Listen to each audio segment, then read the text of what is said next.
What's up tout le monde? Aujourd'hui on se retrouve sur une nouvelle vidéo sur The Lion King de Jon Favreau. Du film. Au fond de la savane africaine, tous les animaux célèbrent la naissance de Simba, leur futur roi. Les mois passent, Simba idolâtre son père, le roi Mufasa, qui apprend à cœur de lui faire comprendre les enjeux de sa royale destinée. Mais tout le monde ne semble pas de cet avis. Scar, le frère de Mufasa, l'ancien héritier du trône, a ses propres plans. La bataille pour la prise de contrôle de la terre des lions est ravagée par la trahison, la tragédie et le drame. Ce qui finit par entraîner l'exil de Simba avec l'aide de deux nouveaux amis, Timon et Pumba. Le jeune lion va devoir retrouver comment grandir et apprendre ce qui lui revient de droit. Donc, est-ce que j'attendais beaucoup cette adaptation live-action Disney de la Lion King? Eh bien, je vais te citer mon avis sur le premier Lion King.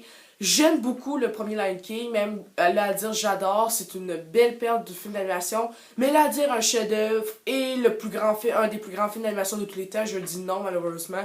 Le film n'est pas parfait, selon moi, il y a vraiment un gros défaut dans le film.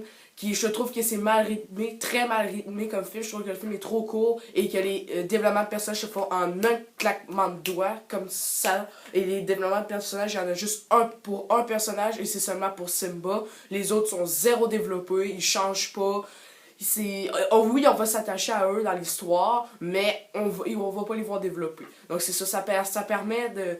Même si le film aurait été plus long, ça aurait été une bonne demi-heure plus longue, ça aurait été vraiment nécessaire pour que le film soit vraiment parfait, mais là voilà. Ça, le film original est très bon, j'aime beaucoup cette adaptation, c'est vraiment une histoire qui nous fait rêver avec des super belles musiques, donc voilà. Et oui, malheureusement, j'ai pas grandi avec ce film, j'ai pas écouté ce film-là à ma jeunesse, donc la première fois que j'ai écouté, c'est il y a à peu près 2 semaines, donc j'ai pas été j'ai pas des souvenirs de jeune en regardant ce film-là, mais bon, voilà. Donc, en général, j'attendais pas tant que ça. Je l'attendais un peu, mais pas trop cette adaptation de live action. Je l'attendais plus après avoir vu l'original Lion King.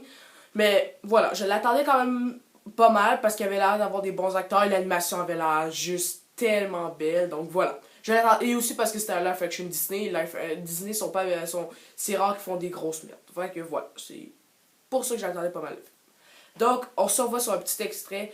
Donc, je vous laisse sur un petit extrait, puis on se revoit pour la partie critique tout de suite après. Ce qu'il peut gagner, un vrai roi se demande ce qu'il peut offrir.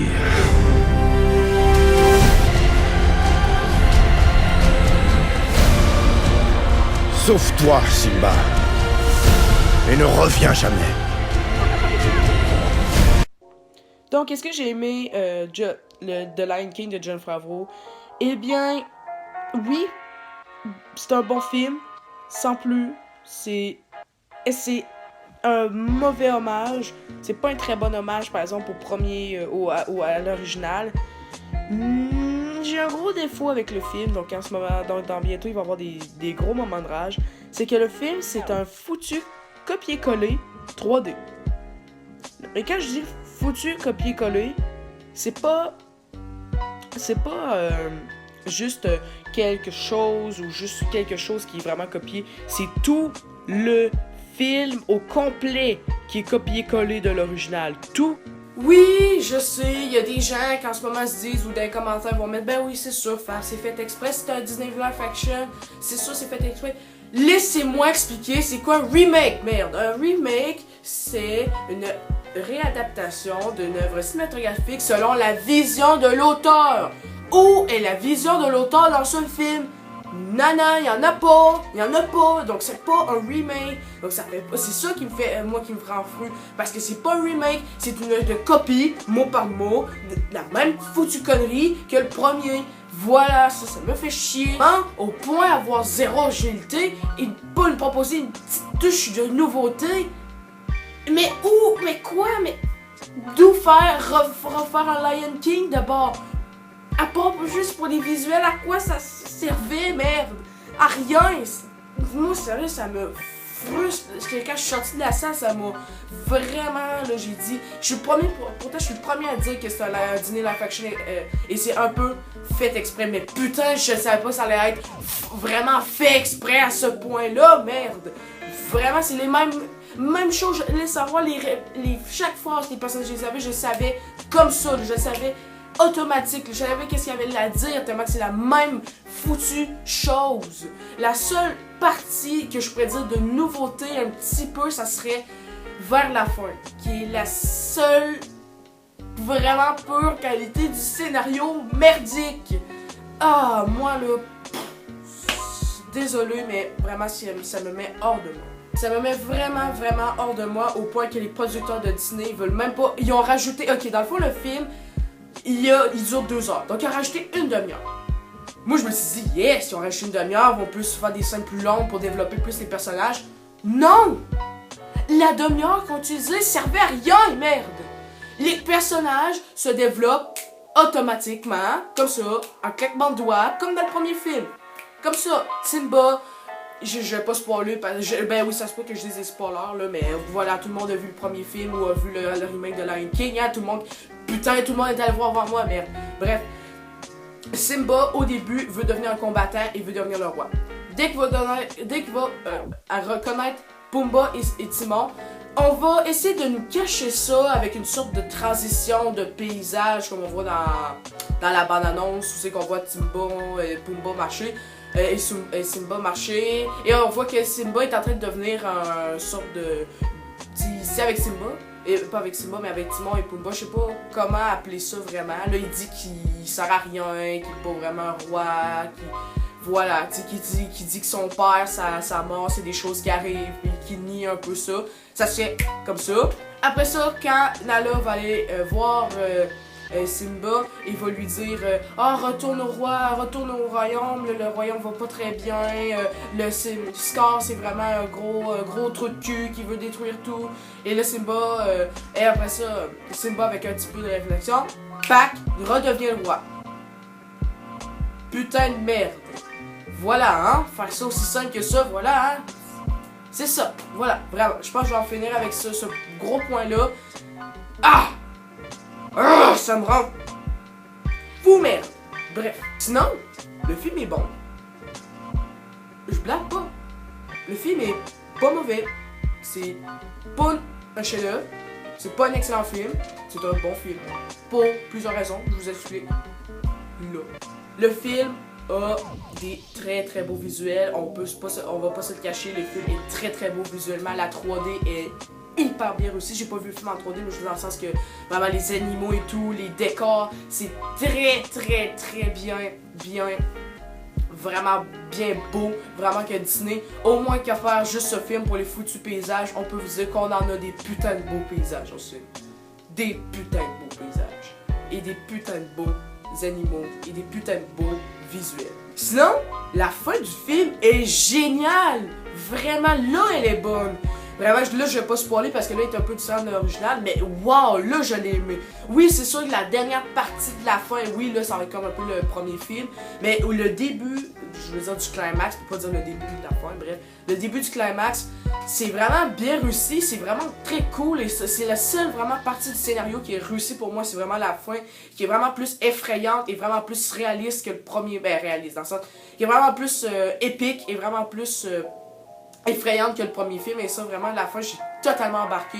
C'est vraiment une des meilleures qualités, des meilleures choses qui soient arrivées dans le film, et c'est meilleur que l'original, donc ça c'est une des deux choses qui est meilleure que l'original.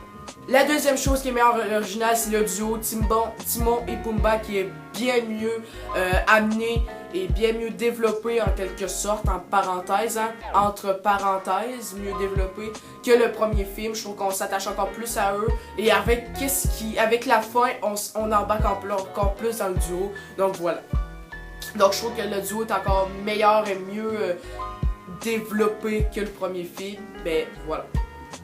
Sinon, la musique, elles sont très bien reproduites, c'est vraiment bien reproduit.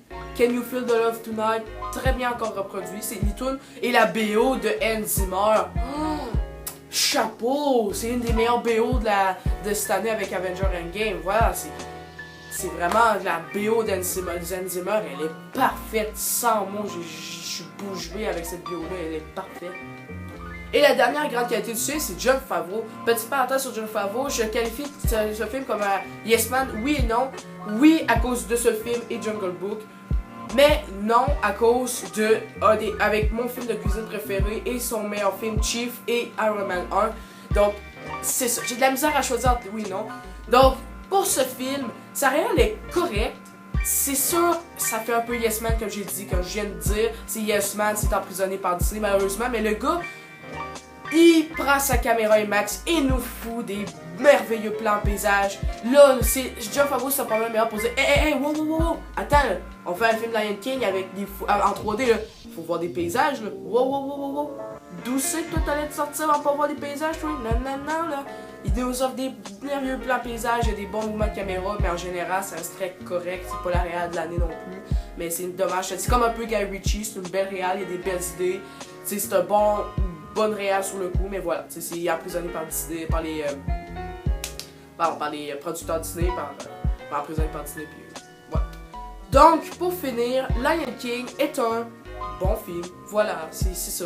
Ça va rendre ceux qui ont été bordés par ce film et qui l'ont vécu, ils l'ont réécouté en boucle quand ils étaient jeunes, vont tomber en amour avec ce film. C'est automatique. C'est avec ces gens-là, justement, comme j'ai parlé dans la vidéo, que j'ai parlé du film et eux autres ont adoré parce qu'ils ont été bordés et ont été très nostalgiques pendant le film. Moi-même, j'ai vécu des bons moments. Le film, le remake me rappelle des très bons moments des fois que j'ai vécu devant l'original, justement la mort de Mufasa que j'ai passé proche de pleurer, et justement Hakuna Matata qui est quand même bien reproduit dans le film. Mais voilà, c'est ça, je veux pas que les gens pensent que j'ai détesté le film, c'est juste que ce qui me fait beaucoup chier dans le film, c'est que le film soit vraiment une vraie pure copie en 3D du film original. C'est la même chose, c'est ça qui m'a vraiment déçu, c'est qu'il n'y a aucune proposition de nouveauté dans le film. Mais en général, j'ai passé un bon moment et c'est ça, c'est tout. J'ai passé un bon moment, ça va être peut-être oubliable, ça va être un bon divertissement sur le coup que je peux peut-être réacheter en Blu-ray, réécouter, peut-être mon avis va changer. En tout cas, donc pour le moment, je lui donne un film un 7.5 sur 10. C'est de loin le meilleur, c'est vraiment de loin le meilleur live action de Disney. Le meilleur live action, ça reste encore Jean-Christophe Winnie qui est un pur chef-d'œuvre, mais un pur excellent film. Bref,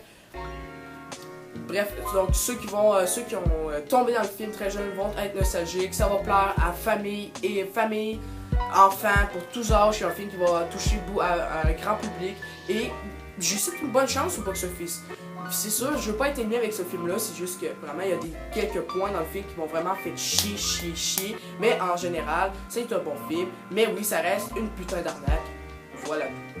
Bref, la vidéo se termine là-dessus. J'espère que vous avez aimé. Si vous avez aimé, n'oubliez pas de liker et de partager. Donc, on se revoit naturellement sur le deuxième film. Peut-être même aussi, peut-être le film que j'attendais le plus de cette année, Once Upon a Time in Hollywood. Donc, salut à tous, chers cinéphiles.